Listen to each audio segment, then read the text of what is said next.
রামিসা হত্যার বিচারের জন্য সরকার যদি 1 মাস সময় নিতে পারে, তাহলে কিভাবে হসপিটালে মামলা হওয়ার সাথে হসপিটাল বন্ধ হবে?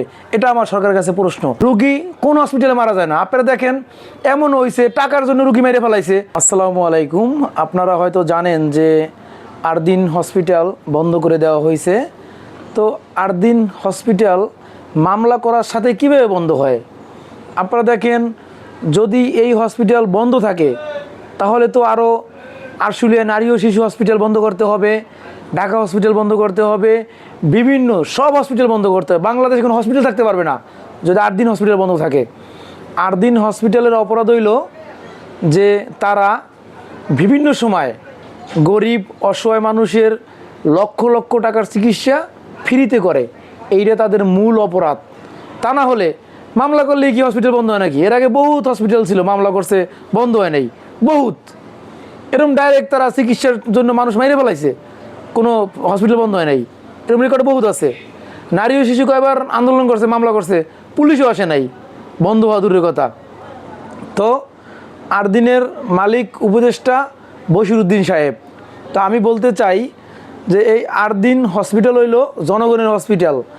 আপনার নারী ও শিশুর মতো হসপিটালে একটা সিজার হইতে গেলে 35-40 হাজার টাকা লাগে। সেম এই এমন একটা হসপিটালও এই সেম 30-35 হাজার টাকাই লাগে। আর আপনি বড় হসপিটালে যান, মানে বড় বলতে হয়েছে নামি দামি স্কোয়ার বিভিন্ন হসপিটালে যান, 2-3 লাখ টাকা লাগে একটা সিজার হইতে। তাহলে 2-3 লাখ টাকা, এখানে 30-35 হাজার টাকা। আপনার বুঝতে হবে বিষয়টা কেমন। এই বিষয় নিয়ে আপনারা এখন দেখেন যে এই কিছু দালাল মিডিয়া, কিছু দালাল লোকজন তারা গিয়ে বলে এখানে কত টাকা চিকিৎসা আমরা জানি না। এই সবগুলো দালাল মিডিয়া, এদেরকে জুতা পিটা করতে হবে। দ্রুত সরকারের কাছে আমি আবেদন জানাবো, এই আরদিন হসপিটাল খুলে দেবেন। এখানে যে রুগীরা আছে তারা চিকিৎসা নেবে। যে মারা গেছে তার জন্য আমরা, তার মাকে, সেই বাচ্চাগুলোর জন্য আমরা দোয়া করতেছি। আসলে কেউ তোর ইচ্ছা করে মারে নাই, মৃত্যু আল্লাহর উপর থেকে আসে। আমি যদি মারা যাই সেটাও কারো দোষ দেওয়া যাবে না। আমার এখানে একটা ঘটনা করছিল, বাইকের সাথে ধাক্কা খাইয়ে একটা লোক মারা গেছে।